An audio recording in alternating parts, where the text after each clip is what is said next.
Once upon a time, there were 100 million people. They had different interests, different beliefs, different occupations, but for the most part, they got along pretty well. Then one day, a gang of a few hundred people showed up. Need to zoom in some more to see them. I know they're there somewhere. Zoom in. There they are. And this gang of a few hundred said to the throng of 100 million, "From now on, you all have to give us a cut of everything you earn." This is an accurate graphical comparison between the number of American taxpayers and the number of U.S. congressmen.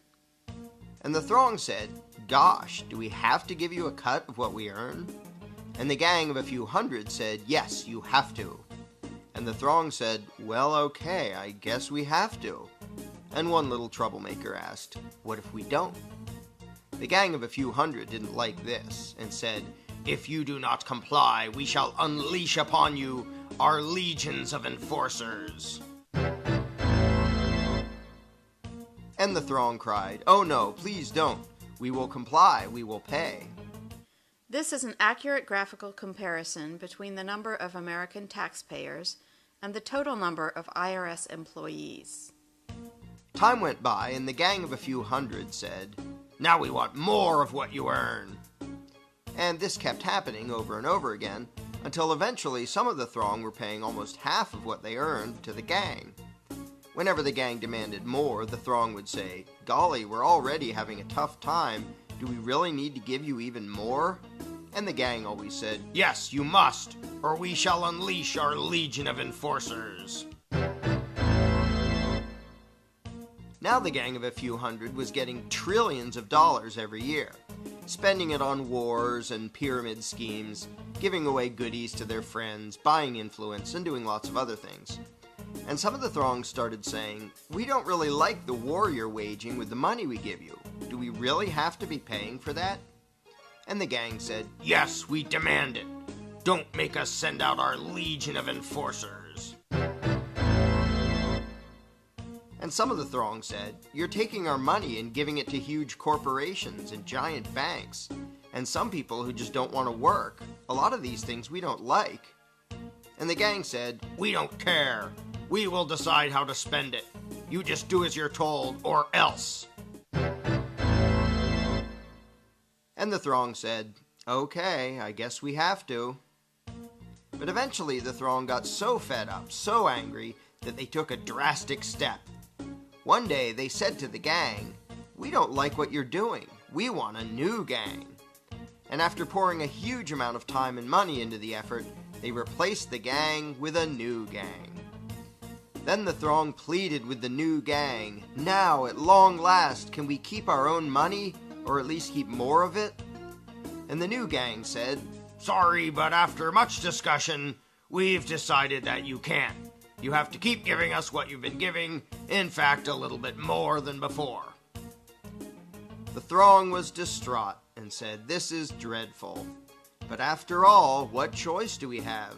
I mean, they say we must comply, and they have that scary legion of enforcers.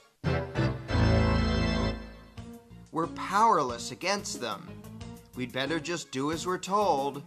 So they did as they were told, got poorer and poorer, and lived miserably ever after. But after all, what else could they have done? What power could this throng possibly have compared to this gang of a few hundred and their enforcers?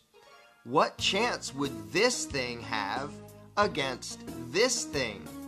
How could these 100 million people ever hope to successfully resist the awesome power of this tiny little dot?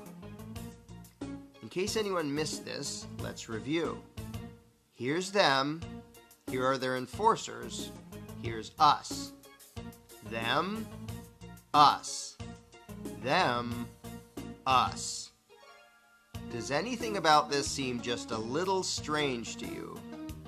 Are you perhaps wondering, why does the throng need the permission of the dot to do anything? Why do these people feel the need to ask this tiny little dot if they can keep more of what they earn?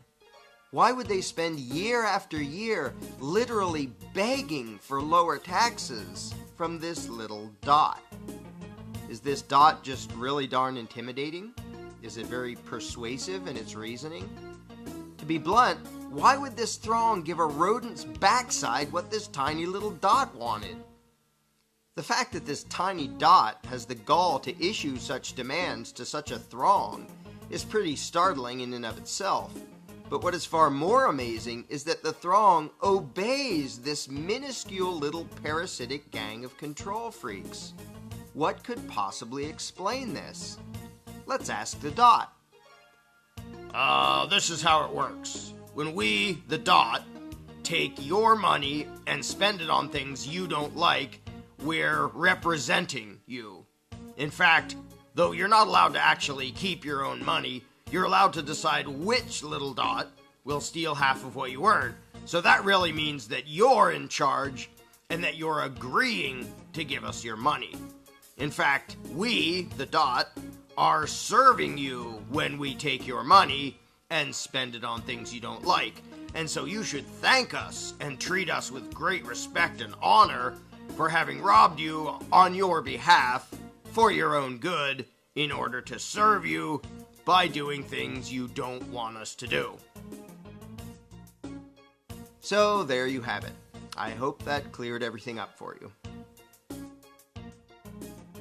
If you're not entirely satisfied with the dot's explanation of things, you really should read the book, The Most Dangerous Superstition, available now at Amazon.com.